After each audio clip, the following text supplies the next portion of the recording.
li leen di njëkk a laaj mooy actualité bi li tax happy birthday. d'abord auzu billaahi mina seytaani rajiim bismillaahi rahmaani rahiim maa ngi leen nuyu di rafetlu sa invitation bu baax a baax di nuyu internet yi ñu seetaan bu baax a baax. comme ni mu ko waxee waa Sénégal yëpp di remercier si invitation bi lu tax happy birthday nag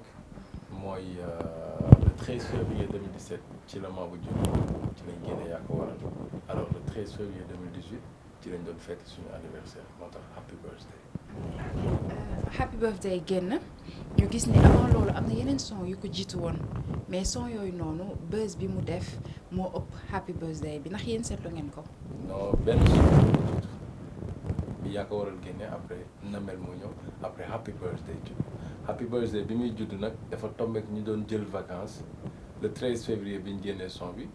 le 14 ñu ngi Paris di fête suñu Saint-Valentin alors on n'a pas eu le temps pour def promotion son bi alors we back moo tax yow nga ñëw pour def sa interview tey. mais même bu weesoo loolu noonu ci YouTube bi seen chaîne YouTube gis nañ ni yeneen son yi bu daan génn clip bi bu génnee ci saa si da ngay gis vue yi day monter bien que bii monter na mais espace bi def pour atteindre lii yeneen son yi seen ñaari son yi passé ñoo gën a gaaw nombre de vues yi ñoo gën a gaaw. c'est normal boo xoolee suñu première vidéo yi doon génne bu doon génn ci suñu chaîne JTR chaîne officielle bu Nature Entertainment foofu la doon vidéo yëpp di génne après bi ñu avancé tuuti ci lañ créé beneen chaîne Mabo di fa dugal vidéo yi Namel bi mu ñëwee moo tax Namel vite fait mu def benn 2,5 millions mais bu nekkoon fële ne on va atteindre les 15 millions de vues mais vu que si chaîne bu bees lañ ko def chaîne bu bees ñu dugal ci vidéo am 2 millions de vues il y a 3 semaines ñu am 600 000 vues ci happy birthday kon bu ñu demaatee tuuti un an ñaata millions de vues la ñu am. ba tey énergie xam naa ne d'accord ba tey mais daal xam nañ ni Namel bi ngay wax ci seen chaîne yéen YouTube la dugg muy Mabo mais Namel bi sax booy xool vue moo gën a yëg mais duñu kii si loolu li ñuy wax mooy est-ce que tamit li nit ñi xalaat dañ leen tàmm gis ci registre mbëggeel est-ce que tamit da ngeen xaw a génn ci cadre boobu. non je pense pas xam nga il faut pas que nit ñi yaakaar ni dafa am fenn fu ñu bloqué taxaw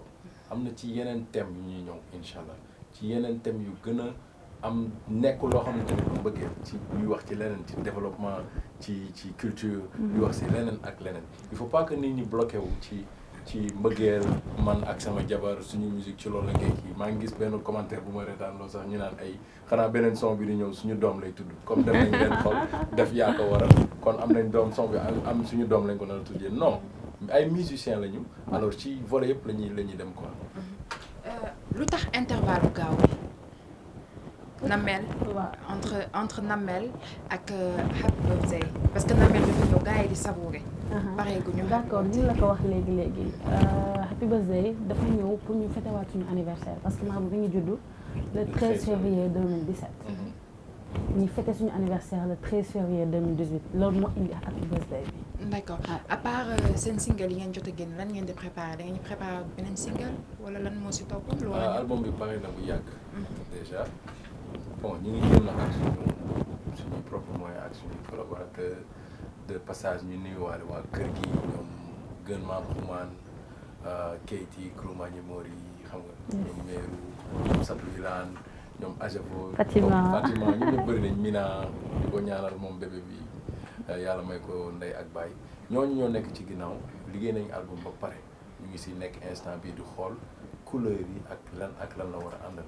instant bii lu war a génn tey si guddi bu ñu waroon génne single boo fi bougé tey di nga ko dégg si rajo selon ak li mu laaj ak temps bi bu jotee dañ koy génne mais ci année bi incha allah lañ bëgg a génne suñu album on fera d'autres ay concerts ci tournée régionale fii nii Sénégal bi yëpp ci région yëpp. après bu ñu paree album bi génn ñu def benn tournée internationale. maanaam mënoo leen wax fu mu toll nii ñi leen bëgg di leen seetaan ni que ndax da ngeen di génnaat beneen single wala album bi mooy ñëw. loolu mënoo leen ci wax non dañ leen bett comme d'habitude. xamul rek mooy ñëw après. seen son yi kan moo koy def album bi seen son yi ak inspiration titre yi naka lay demee. bon moom mooy defar son yi déjà parce que moom ñëpp xamee nañ ko ci liggéeyam mooy defar son yi équipe bu nekk ci ginnaaw comme ni mu ko waxee gën man xumaan Kouroumani Mori Keyti dañuy toog en équipe xool génnee thème ne lii ak lii la ñuy bind tey xam nga mu defar mélodie envoyé leen ñu bind ko liggéey ko en équipe génnee son bi. titre bi paroles yi. paroles yi Kouroumane Mori Xuman ak Keyti ñoom ñoo koy bind. ñoom ñooy liggéey paroles. waaw mais travail d'équipe lay doon ku nekk si ñun ñu joxe idée ñu génnee suñu thème après ñu bind. d'accord bi yàq Namel dañoo gis ni que ñu tourné ko da nga nekkoon en état. naka la demee loolu parce que Sénégal fii dañoo am genre mythe. nit ki bu ëmbee sax duñ ko gis mais pendant du ma ne pendant sa grossesse yëpp mais à un moment gis nañ Facebook nga am biig ñu dugal biig bi gars yi di commenter. vidéo bi tamit ñu gisaat la ndax amul woon benn pression bu nekkoon tamit ci ginnaaw parce que ñun tàmmuñu di gis loolu. non xam nga lu tax dama am jëkkër si farata ak yàlla si Muhammad. gis na voilà dama am ndigal def sama liggéey ni ñëpp ndigal boobu ñu ma jox moo ma permettre may liggéey sama liggéey parce que yow boo dekkoon en état de grossesse di liggéey da ngay am congé de maternité di nga liggéey ba benn moment bi soog a jël sa congé n'est-ce pas man tam c'est la même chose dama liggéey ba benn moment bi naa ci jox dara def ko dama ko takk ci l'islam ñu dem jàkk ñi foowul ba am ba nekk ci diggante sama jabar la dañuy liggéey dafa nekk ci diggante day liggéey comme ku doon liggéey ci benn entreprise alors dañuy daan suñu doole te am na benn période bu fa tollee dafay soxla dox bi te vraiment ñun liggéey bi ñuy def dañuy toog noppi ba heure concert jot ñu dem jouer ñu continuer suñuy liggéey médecins yi ñu ngi koy xool clinique bi ñu nekkoon ci clinique yi gën a mag Sénégal ci la bokk am na ñu ko doon topp di ko xool lan ak lan la war a def ak lu mu def refusé nañ fi ay voyage yu bëri yoo xamante ne boobu conditions yi mayuñ ko woon pour ñu dem foofu noonu mais du dara il faut pas que nit yi jël jigéen bu ëmbee rek da nga war a làqatu da nga war a nëbbatu cat nit ñi seen bopp ñooy catu seen bopp xam nga loolu amul benn problème kii fawul ba am nekk si diggante di làqatu bañ ko gis wala non pas côté boobu waxewuñu comme xam nañ ni da nga ko takk yaay jëkkëram extra xam nañ ko mais suñu waxee loolu c'est parce que mooy li ma la wax dëkk bu nekk ak ay réalité am fii dañ tàmm gis jigéen bu ëmbee sax day làqatu guddi lay génn alors bu ñu ñëwee pour une première il faut ñu laaj leen ko c'est normal. waaw léegi kooku bu génnee guddi ay nit duñ ko gis dama lay laaj bu génnee guddi ay nit duñ ko gis du ay nit dinañ ko gis c'est la même chose tey yàlla en fait lépp yàlla la en fait yàlla mooy sàmmaate yàlla mooy aar yàlla bu ne woon tey du ma yeggali sama ëmb du ma ko yeggali yàlla bu ne woon tey damay continuer am doom damay continuer lépp yàlla nañ jël suñu loxo nañ delloowaat suñu xel ci yàlla tamit tuuti xam ne yàlla mooy aar mooy sàmmaate voilà loolu la léegi nii naka ngeen di def parce que ñaari parents yëpp ay artistes nañu yéen ñaar yéen a bokk li ngeen def boo leen dem tournée yéen ay ànd naka ngeen di def ak bébé bi ak tournée bi ak liggéey comment vous faites ñun suñuy voyagé dafa am si condition yi ñu demee suñu doom dox xale la dañ koy yóbbu ak la fois passée ñun ñëpp ñoo ànd alors du compliqué dañuy dem ni ñu war a demee mi ngi mel ne keneen koo xamante ne star la bu waree ñëw fii gis nga ni ñu ñëwee ay 30 personnes ñooy ñëw ñaan yàlla dem ba nga xamante ne bu ñuy dem Sénégal ay 50 personnes ñu jugandoo ñu demandoo équipe la tuuti na mais bu ñuy dem ñu ngi bàyyi xel lépp daal du ñu am benn problème dañu ànd ak moom bu ñu war a jouer am na ku koy téye ñu dem fi mu war a nekk lay nekk moom mi ngi def ay vacances waaw. mais est-ce que tout le temps di ngeen mën a ànd ak bébé parce que li tax ñuy insister ci loolu couple ngeen ay artistes ngeen parce que des fois di ngeen dem ay coins reculés yoo xam ni c'est sûr que doo mën a ànd ak bébé. xam nga loolu ñëpp xam nañ ko. ñëpp xam nañ ko soo waree dem tey ci voyage yoo xamante ne da ngay kërën yi ci auto village. avion du fa dem loolu sa doom mën na ko yóbbu dañoo waxante dëgg. bu fekkente ne dañuy toog njaax kilim de la dal nga tax seen. non loolu Mia la ñuy laaj parce que maman yi. ñooy gën a am attachement responsabilité bi si ñun ñaar la nekk. mais boobu sax bi gën a métti dëggantaan mooy man parce que man maa leen di dugal ci affaire boobu noonu comprendre nga. mais Mia yow mi nga xam ni jigéen nga yaay nga xam na ni yaay des fois pour séparer wu ak seen doom yi day compliqué tuuti. wala jotagoo dund loolu parce que seen doom bébé la jotagoo dem lu yàgg bàyyi ko sa ginnaaw. waaw jotaguma dem bàyyi ko ci ginnaaw dëgg la mais liggéey bu jotee dañuy liggéey bu jotee bu waree ñu bàyyi ko fi dañ ko fi bàyyi bu waree ñu yóbbu ko dañ koy yóbbu c'est ça. d'accord ñëw tamit tout le temps ci xelu sénégalais yi couple ngeen da ngeen xew Sénégal ñëpp xam nañ bu ñu boo xewee nit ñi dañuy nekk sa ginnaaw que mu nekk fans yi dina am ñoo xam dañuy dépasser cadre fans alors yéen ñaar ndax jotoo leen dund lu mel noonu ñoo xam ni dañoo déraper dépasser cadre fans di woote yenn heures yi wala di wax yenn wax yoo xam ni da ngay xam ni ñii duñu ay fans muy cadre Mia moom mi jigéen muy cadre yow mi di góor. bon parce que couple ngeen ah. pour nga bañ a sonn ah. si nga téléphone bi mun naa ko tijji léegi nga xool. filmé lii pour gars yi gis ko benn WhatsApp bi moom la ñuy wuyoo tout le temps 78 236 09 09 gis nga message yi nombre de messages yaa ngi nii presque 10 000 messages 8254 messages ci WhatsApp bu bees alors ñun ñaar amuñu benn affaire boo xamante ne comme moom dafa yore WhatsApp ma yore WhatsApp ma yore numéro affaire non benn numéro bi la ñi ko jéem dès le début gis nañ résultat yi ku ñu woo duñ la faale bu fekkante ne heure yoo xamante ne bu ñu duggee suñu kër la foofu noonu liggéey bi nekk fa ku ñu woo da ngay woote bay bëgg a dee du nuwu kuy woote minuit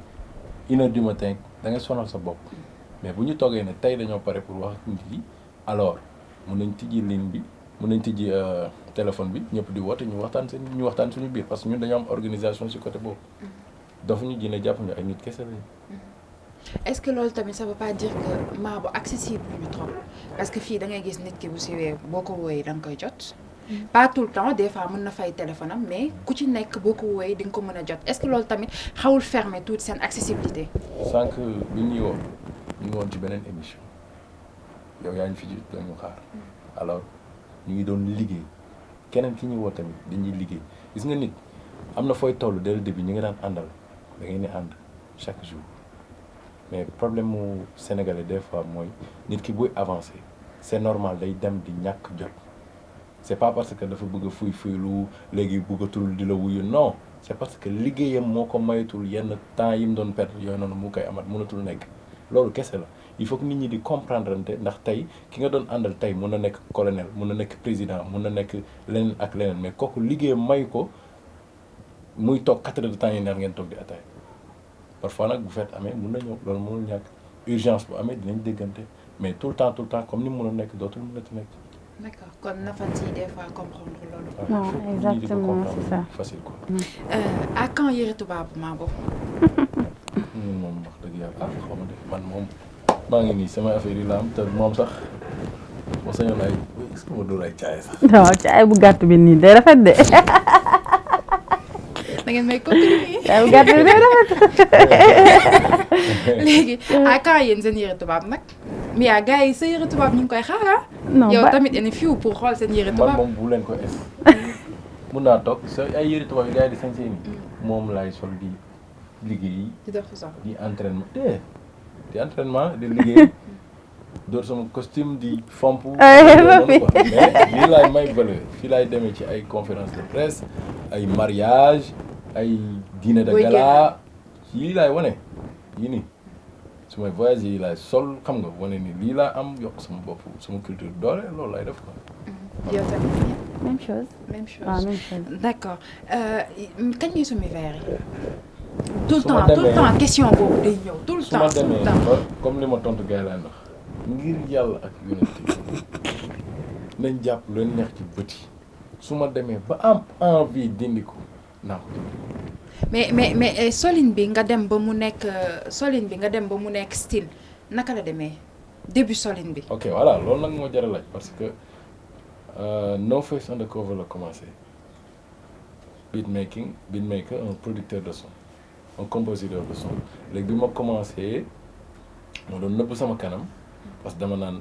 man am na loo xamante ne si côté famille bi la sama famille waaw nekk nañ ci benn cadre boo xamante ne voilà yéen a ma gën a xam l'islam machin je voulais pas que man may feeñ ci benn côté bi nga xamante ne samay waajur wala bi ma dëkkal duñ ko comprendre naka laa ko bëgg a defee boobu dama doon nëbb sama kanam yére américain laa doon sol di kii mais daa am na ma doon jàng naka laa war a defaree musique naka laa war a liggéey ak nit yi ma ko doon nëbb bëgguma woon feeñ ci ginnaaw laa doon nekk tout le temps am samay signature liggéey fi ay son yu yàgg yu bëri yoo xamante ne gars yi ñu ngi koy doon dégg te xamuñu man maa ko doon defar def si ay publicité liggéey fii ak ñëpp nag ba ma paree nag ba toog ba yaa gars yi ne alxeer yi mu ñëw ñu ne nag léegi nag nañ ko tàmbali quoi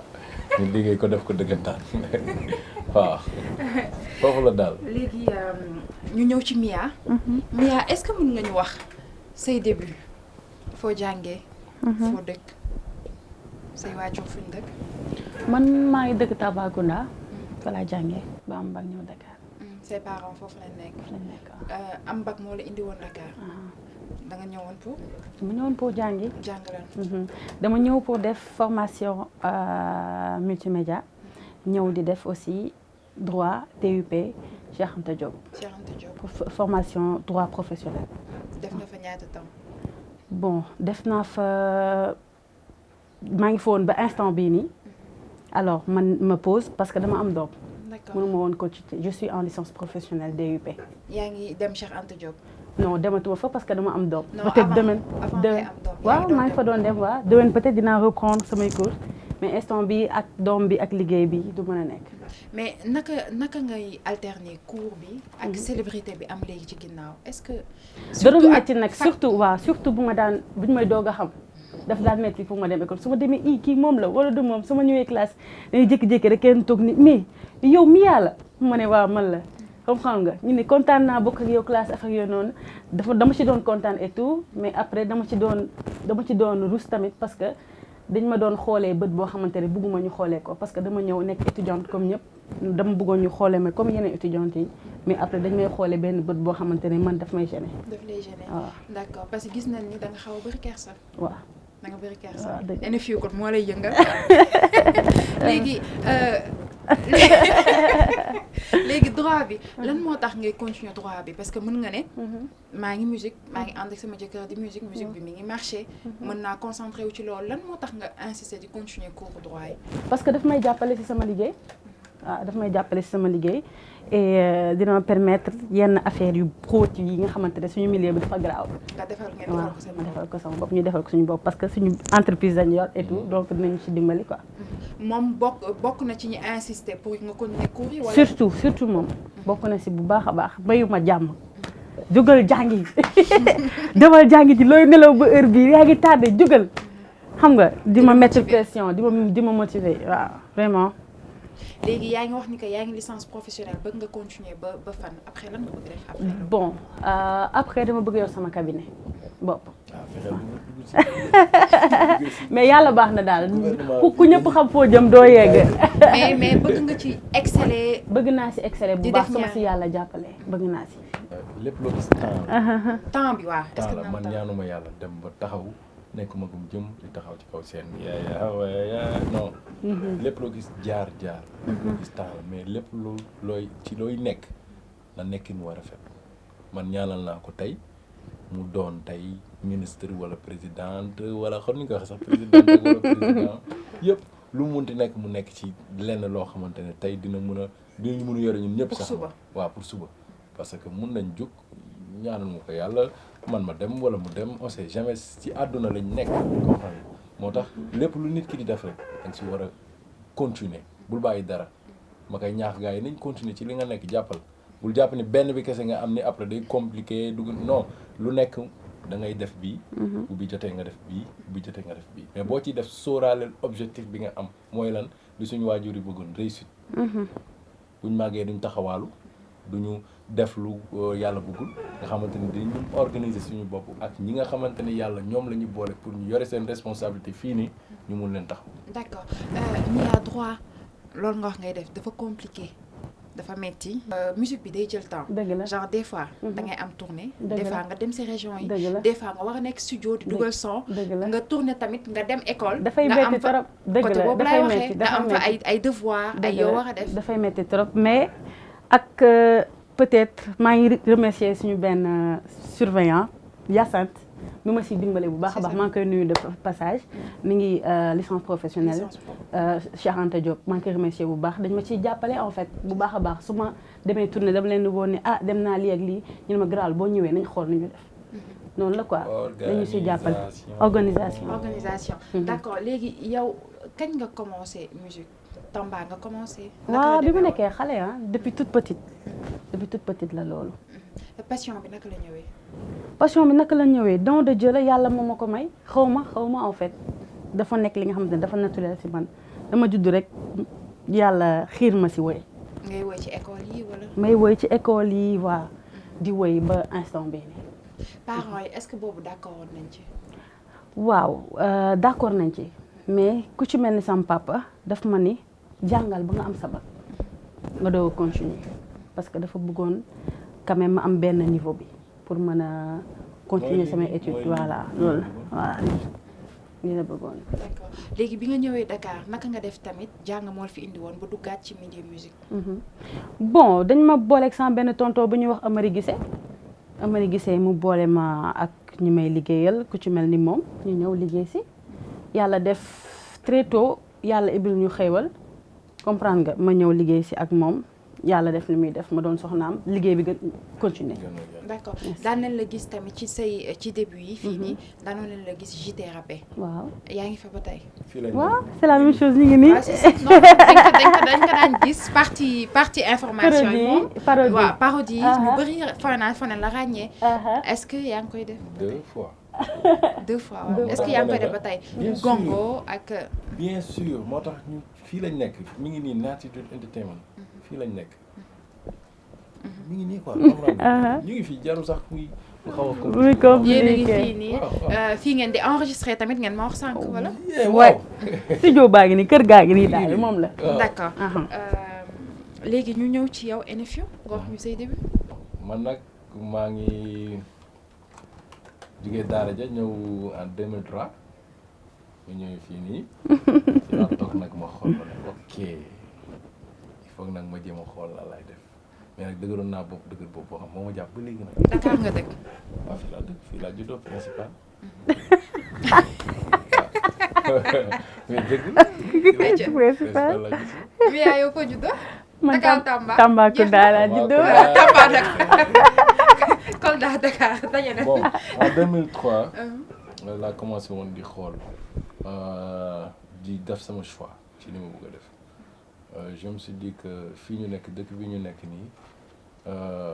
mënuma gëm ni da nga war a yore ay diplôme da nga war a ay affaire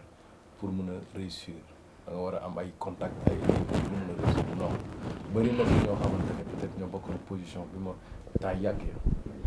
nga gis kii mu naan la kii papa moo ko yow fii mu def lii kii dafa am bac moo tax muy liggéey ci banque bi kii dafa def lii moo tax muy def lii non nit mun na réussir ci kaw boo xamee li la yàlla may gëstul sa bopp jàngal sa bopp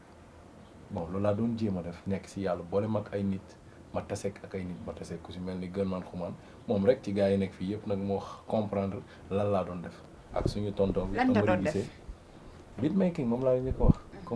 composition laa doon def ba léegi maa ngi koy defar son yëpp man maa koy def bi ma xoolee si internet laa doon dem di xool naka la ñuy defaree musique su ma xoolee YouTube nu ma neex laa ko doon bindee nag xool YouTube gis ay affaire xam nga télécharger benn démo logiciel nekk si tànqal sama waa kër ka leen déglu ka leen xool li ma def kay nag waaw baax na te di ma moytu nag kay nii waaw baax na maanaam yéen da ngeen def rek baax na un jour ren daal di ngeen ma dégg di tànqal après xumaan ci la ma gis mu ne ma waaw booy bi lu muy def garaaw na di ma gis gars yëpp nag di rapproché wu hip hop Galsen bi yëpp ñëpp di ñëw xam nga ci laa toog reculer tuuti xoolaat fan laay dem ak naka laa ko war a defee ma def choix bi jaar-jaar bi gudd na su ma ko naree lim day bëri mun naa ne Sénégal liggéey naa ak ñëpp ak ay artistes internationaux yu bëri. parce que gars yi tamit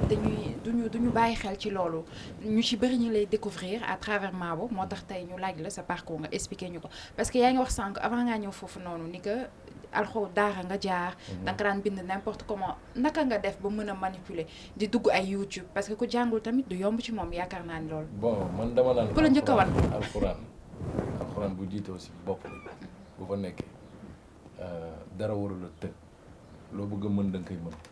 yow rek yow li la yàlla may ak sa bopp yow kese loo bëgg a def war nga ko mën a defal sa bopp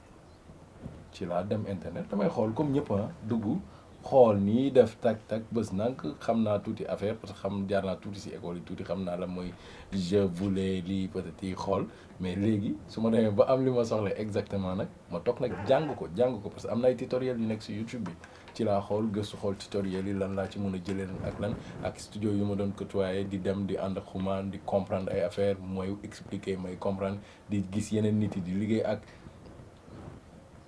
non su ma ko doon lim day bëri Sénégal bi yëpp ñëpp laa liggéeyal def journal rappé moom waxi noppalu parce que foofu laa gën a formé sama bopp foofu laa gën a dëgëree épisode yi fa nekk yëpp ba journal rappé bi jeex yëpp maa defee musique yëpp enregistré leen def yëpp Balla Gaye Tapha Tine I Don't Care Adiouza wolof bi Adiouza Daddy remix bi album Sipi mauritanien bi ak yenn sax Maas MASS woddu teggi nat xam nga ay yeneen bëri na moo tax day bëri artiste liggéey na ak Gentleman liggéey na ak Sizzla liggéey na ak Imani liggéey na ak ñan sax fàttali leen ma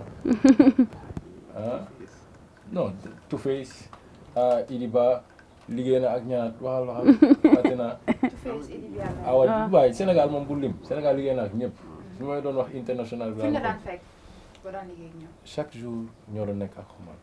yu si bëri si loxoom la jaar fii nii yu si bëri si loxoom la jaar Gambien yi am artiste awards yi fa gën a tàng instant bii nii samay son ci la bokk ay album yu tube de l'année yi fa nekk yëpp man maa leen defar xam nga ak yeneen yoo xamante ni sax mooy loolu bëri na daal mais objectif bi li nekk si lu tax loolu noonu yëpp ba fii nii mooy parcours la bi ma demee ba comprendre affaire bi ci la xumaan commencé naan ma booy il faut nga jéem a am benn identité c'est bien ngay defar rap yi comme kaane yi c'est bien ngay def loolu baax na mais jéem a trouver benn affaire bon ma ne ko comme lan mënu ma noo seetal jëlal ay affaire créer benn xeetu musique maanaam toog ne wolof beat ñëw mu ne ok wolof beat ñu commencé di ko toj di ko étudier nank Adiouza tële fële dama bëggoon def lu bees ma ne ko non am naa benn affaire ñun tamit ñu essayé ñu xool ñu def Daddy remix après ci lañ demee ba jàpp affaire bi nag après Mass ñëw rejoindre affaire bi moom tamit ne voilà li mu bëgg mooy ñun am benn identité xam nga moom tamit mu def nu mu tuddati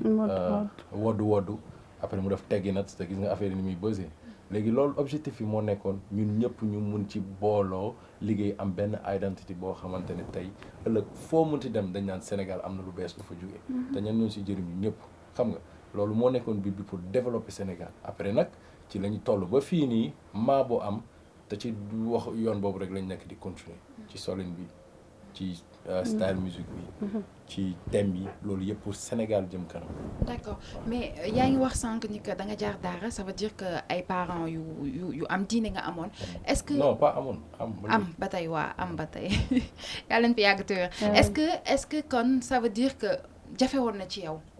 fi ngay dugg parce que yaa ngi wax sànq da nga takk veeg yi boo xoolee loolu ci la bokkoon da nga doon làkkatu et tout. Bon je dis pas que dafa jafe si man mais nit ku nekk da nga am ay objectifs booy jóg di dem ki la jege day li mu bëgg rek mooy aar la parce que danaan la fi ngay dem baaxul bu ma sañoon lii ngay def mais yow mi am objectif bu fekkee yar nañ la fi nga la war a yare yow booy dem di nga xam fi nga war a dem exactement réussite totale ngay am jaaxlewuma jóg naa jël naa sama temps nank naa ko di ko def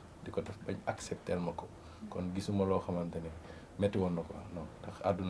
àdduna moo demee noonu booy jóg di dem yow di nga comprendre fi nga jëm mais ñu si bëri duñ comprendre say xarit say waajur ñeneen wala ñeneen mais après au final ok lii la woon ok c'est bon ñaanal nañ la. D'accord ndax ñaan bi bu dugaloon instant bi duñ toll fii. ban moment nga sentir ban moment nga sentir da nga ko war a def. non lancer dama ko war a def bi may xamante kii fekk na liggéeyoon naa presque album bi waaj a pare ak ci beneen style beneen xeetu affaire waa rap ak yow mélodie parce que man mi ma doon topp non bul def lii defal kii après bi kii ñëwee bi nga xoolee dama ne non lii jaratul ñu koy laal ko parce que am na leneen loo xamante ni ñëw na moo pour doole lii alors nañ defar loolu ñu jël suñu temps liggéey ko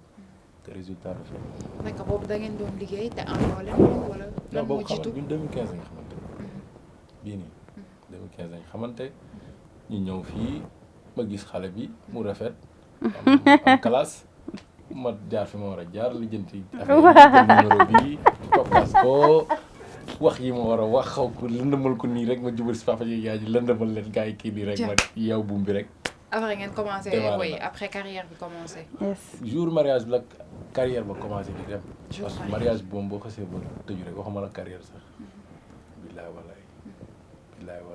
c'est-à-dire. billaay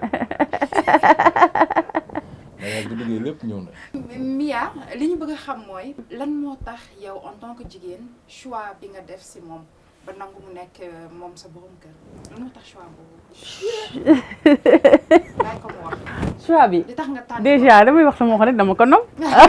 bu ko mënu woon tontu leneen lu dul loolu parce que question piège buy ñëw da nga mënu woon nekk leneen lu dul. non def ma nopp ko. non bàyyi ko mu wax. lu tax sama choix déjà mooy dafa nekk nit koo xam ne dafa sa simple. choix.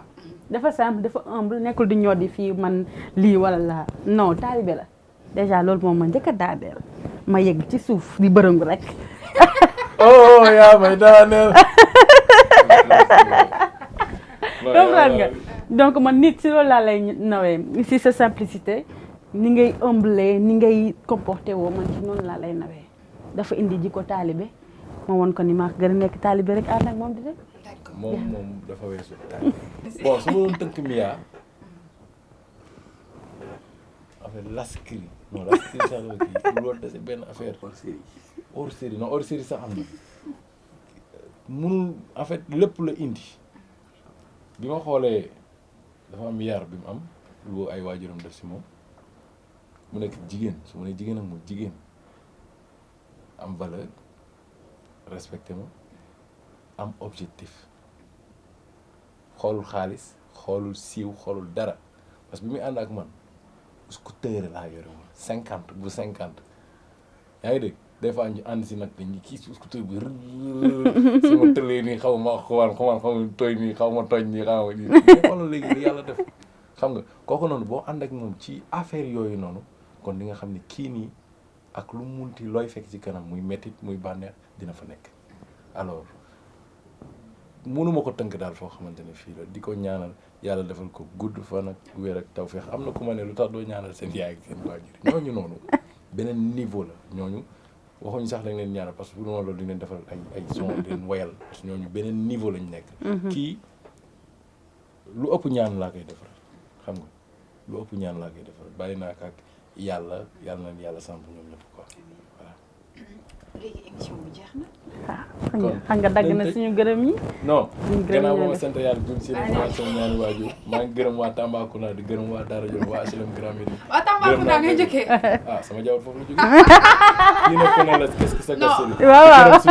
suñu fan si internet di gërëm suñu fan yi nekk fii yëpp. di leen gërëm seen commentaire rafet na ñaan ñu doon ñaanal aussi ba Mia mu ci yàlla na yàlla fay seen xol. di leen ñaanal daal yéen tamit yéen ñi nga xamante ne yéen a gis bëggul seen bopp ñun ñoo leen daw dugal nañ leen suñu xol bi fii nii yàlla na yàlla defal ngeen bokk ci télévision ak émission yu gën a rëy ci monde bi yàlla na yàlla sàmm Sénégal te di leen ñaan nag ngir yàlla ak yonente bi na nit ñi xool bàyyi xel xale yi parce que ñu ngi volé xale yi nañ leen denc nañu xool xale yi bu baax a baax a baax ndax fan yi moom tàng na alors mbedd mi du place xale yi nañ dencaat xale yi ci biir kër gi ngir yàlla ak yonente bi bàyyi leen xel daal waaw parce que wax na lépp ñëpp suñu waaw suñu defaral musique de fond de fermeture xanaa suñu styliste yu ñaawal yi rek Ajevo Zeta Fashion ak Fatima di leen gërëm di leen sant Maman Tabara Mar Mia bu yàggee mu def émission xoola télévision laay tëjee xanaa suñu styliste yi ñaaw yi ku ci mel ni Fatima ak suñu Maman Tabara Mar waaw ak Ajevo waaw suñu manager waaw suñu manager bu ñaawul bi ak waa jeg saala ak waa Pikini waaw Yacine mi waaw Yacine donc maa ngi lay gërëm di la sant bi ma léegi lan mooy sa dernier mot Yacine lan mooy sa dernier mot Yacine xam ne Yacine ni professionnalisme bi nekk ci moom wallaay xam ne liggéeyal Sénégal moo ko tax a jóg wallaay dëgg la ci la xool ni ma ne Sénégal maanaam amul lenn lu dul bànneex dëgg la wallaahi jàmm ak salaam Sénégal amul lenn lu dul jàmm dëgg la lépp teranga la boo gis nga bu xol yaatoo bu xol yaatoo lépp xaj na si dëgg la su ko defee man daal fi ma teg Sénégal daal mooy maanaam na yërmande gën a bëri dëgg la ñu ne nag temps bi mayituñu ko ñu tëj su ko defee wasalaam léegi nañ leen may happy birthday ci demal foo ci feelu rek mu toog noo ma gisee tey fii laa génne ñëw teew ci sa bés bi mënuma ko manqué sa xarit yi nga màggandoo wuy si la ñëw di ko fetendoo ak photo yi ñu jëlandoo happy birthday ñu koy wayandoo dundal lu bari ba say may di baawaan sa nit yu baax yaa ngi nii yaa aye kaay wane sa moomee